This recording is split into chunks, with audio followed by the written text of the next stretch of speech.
বহুদিন আগের কথা। কুসুমপুর নামে একটি ছোট্ট গ্রাম ছিল। সেখানে থাকতো এক গরিব কৃষক, শ্যাম ও তার বউ। শ্যাম রোজ ভোরে মাঠে চলে যেত আর সন্ধ্যা হলে বাড়ি ফিরে আসতো। এইভাবে বেশ কিছুদিন কেটে যায়। একদিন শ্যাম যখন বাড়ি ফিরছিল তখন রাস্তায় একটা ছোট্ট পাখিকে দেখতে পায়। আর শ্যাম পাখিটির কাছে যেতেই সে দেখল যে পাখিটির ডানায় একটু চোট পেয়েছে। তখন সে পাখিটিকে তার সাথে নিয়ে বাড়িতে চলে আসে। তারপর কৃষক আর তার বউ পাখিটার খুব যত্ন নেয়।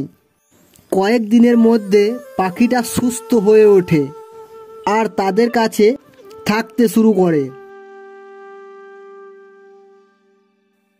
তারপর শ্যামের বউ হঠাৎ দেখলো পাখিটার পাশে একটা সোনার মুদ্রা পড়ে রয়েছে। তখন সে তাড়াতাড়ি করে শ্যামকে খবরটা বলে। সেটা শুনে শ্যাম তাড়াতাড়ি সেখানে আসে এবং দেখে যে সত্যিই তো একটি সোনার মুদ্রা পড়ে রয়েছে এবং সেটা দেখে সে ভীষণ খুশি। এরপর থেকেই রোজ একটি করে মুদ্রা পড়ে থাকতো আর এই মুদ্রা বিক্রি করে তারা অনেক বড়লোক হয়ে যায়।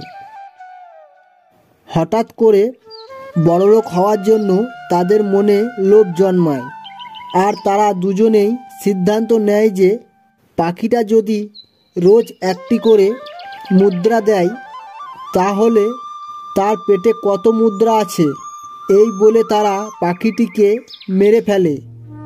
কিন্তু তার পেটে কোনো মুদ্রা পায় না। তখন তারা নিজেদের ভুল বুঝতে পারে আর খুব কাঁদতে লাগে। তাহলে বন্ধুরা দেখলে তো, এই ভিডিওর থেকে এটাই শিক্ষা পেলাম যে অতি লোভে তাঁতি ডোবে।